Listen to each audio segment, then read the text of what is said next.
ബഹുമാനപ്പെട്ട പ്രതിപക്ഷ നേതാവിനോട് പറയുന്നു, ഈ വേദിയിൽ വന്ന് CPIM-ന്റെ സെക്രട്ടറി, പാർട്ടി സെക്രട്ടറി ജാഥ നയിച്ചുകൊണ്ട്, വികസന ജാഥ എന്ന പേരിൽ ജാഥ നയിച്ചുകൊണ്ട് ഈ വേദിയിൽ വന്നിട്ട് ഇവിടെ വടകരയിൽ വന്ന് ഇതേ വേദിയിൽ പന്തലിട്ടുകൊണ്ട് പ്രസംഗിക്കുമ്പോ പറഞ്ഞത്, വൈകുന്നേരം കസേര നിരത്തി ആളുകളെ ഇരുത്തി പറഞ്ഞത് ഷാഫി പറമ്പിൽ ഒരു വർഗീയവാദിയാണ് എന്നുള്ളതാണ് പാർട്ടി സെക്രട്ടറി ഉൾപ്പെടെയുള്ള ആളുകൾ പറഞ്ഞത്. ഞാൻ ഒരു കാര്യം ഗോവിന്ദൻ മാഷ് ഉൾപ്പെടെയുള്ള ആളുകളോട് പറയുന്നു, നിങ്ങൾ ആ ചാപ്പ കുത്താൻ കഴിഞ്ഞ 2 വർഷക്കാലമായി നടത്തുന്ന ശ്രമങ്ങൾ, ആ ശ്രമങ്ങളിൽ ഒന്നിന് ഏതാണ്ട് 2 വർഷത്തിന്റെ പഴക്കമുണ്ട്. കഴിഞ്ഞ പാർലമെന്റ് തെരഞ്ഞെടുപ്പിന്റെ മുമ്പ് പോളിംഗ് ബൂത്തിലേക്ക് പോകുന്നതിന്റെ തലേ ദിവസം നിങ്ങൾ സൃഷ്ടിച്ച ഒരു വ്യാജ സ്ക്രീൻഷോട്ട്, ആ സ്ക്രീൻഷോട്ടിന്റെ കാഫിർ സ്ക്രീൻഷോട്ടിന്റെ പേരിൽ വർഗീയതയുടെ ചാപ്പ ഞങ്ങളുടെ മേലെ ചുമത്താൻ, ഞങ്ങളുടെ മേലെ കുത്താൻ നിങ്ങൾ ആഞ്ഞു ശ്രമിച്ചു. ഞാൻ ഒരു കാര്യം ചോദിച്ചോട്ടെ, ഇപ്പോഴും കേരളം ഈ സെക്കൻഡിലും ഭരിക്കുന്നത് CPM തന്നെയല്ലേ? ആ CPM-ന്റെ സെക്രട്ടറി തന്നെയല്ലേ ഗോവിന്ദൻ മാഷ്?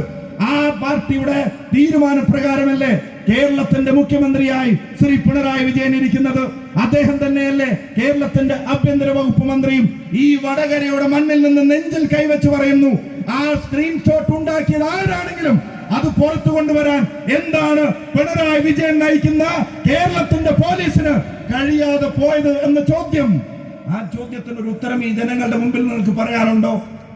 നിങ്ങൾ കണ്ടെത്താൻ കഴിയാതെ പോകുന്നതല്ല, കണ്ടെത്താത്തതിന്റെ കാരണം അത് ഞങ്ങളുടെ കുഞ്ഞല്ല, നിങ്ങൾ ഉണ്ടാക്കിയതാണ് എന്നുള്ളത് നിങ്ങൾക്ക് തന്നെ അറിയാവുന്നത് കൊണ്ടാണ്. അവിടെയാണ് ഈ യാത്രയും ആ യാത്രയും തമ്മിലുള്ള പ്രത്യേകത. ഈ നാട്ടിലെ ജനങ്ങളെ തമ്മിലടിപ്പിക്കുന്നതിനകത്ത് ഒരു മര്യാദയുമില്ലാതെ CPM മാറിക്കൊണ്ടിരിക്കുകയാണ്. സംഘപരിവാർ തോൽക്കുന്ന വിഭാഗീയത CPM നേതാക്കന്മാരുടെ വായിൽ നിന്ന് നിരന്തരം വരുന്നു. എന്റെ മേലെ, ഞങ്ങളുടെ മേലെ വർഗീയ ചാപ്പ കുത്താൻ ശ്രമിക്കുന്ന ഗോവിന്ദൻ മാഷ് ഉൾപ്പെടെയുള്ള ആളുകൾ പറയണം, ഈ നാട്ടിലെ ജനങ്ങൾ മറക്കാൻ ആഗ്രഹിക്കുന്ന, നാട്ടിലെ ജനങ്ങൾ മാന്തി പുണ്ണാക്കരുതെന്ന് ആഗ്രഹിക്കുന്ന മുറിവുകൾ അത് വീണ്ടും മാന്തി പുണ്ണാക്കാൻ ശ്രമിക്കുന്ന AK ബാലന്റെ പ്രസ്താവനയോട് ഈ പാർട്ടി എങ്ങനെയാണ് പ്രതികരിച്ചത്? നിങ്ങളുടെ മുഖ്യമന്ത്രി എങ്ങനെയാണ് പ്രതികരിച്ചത്?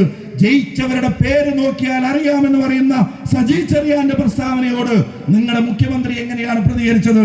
നിങ്ങളുടെ പാർട്ടി എങ്ങനെയാണ് പ്രതികരിച്ചത്?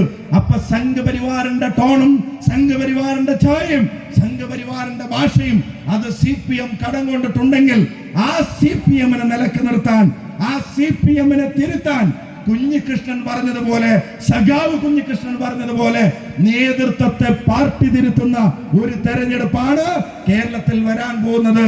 അയ്യന്റെ സ്വത്ത് കവർന്ന പത്മകുമാർ പാർട്ടിക്ക് വേണ്ടപ്പെട്ടവനും ധീര രക്തസാക്ഷിത്വം വഹിച്ച ധനരാജന്റെ കുടുംബത്തിന്റെ സഹായം നിഷേധിച്ചതിനെ അതിനെ തുറന്നു പറഞ്ഞൊരു കമ്മ്യൂണിസ്റ്റ് പാർട്ടിയുടെ പുറത്തുമായിട്ടുണ്ടെങ്കിൽ, ഞാൻ നേരത്തെ പറഞ്ഞത് ആവർത്തിക്കുന്നു, ഇത്തവണത്തെ ബാലറ്റ് മെഷീൻ മുമ്പിൽ വരുമ്പോ ജനാധിപത്യ മുന്നണിയുടെ ചിഹ്നങ്ങളിൽ, RMPയുടെ ചിഹ്നങ്ങളിൽ വോട്ട് രേഖപ്പെടുത്താൻ പോകുന്നത് കോൺഗ്രസുകാർ മാത്രമായിരിക്കില്ല, ലീഗുകാർ മാത്രമായിരിക്കില്ല, RMPക്കാർ മാത്രമായിരിക്കില്ല, നിഷ്പക്ഷരായ ആളുകൾ മാത്രമായിരിക്കില്ല.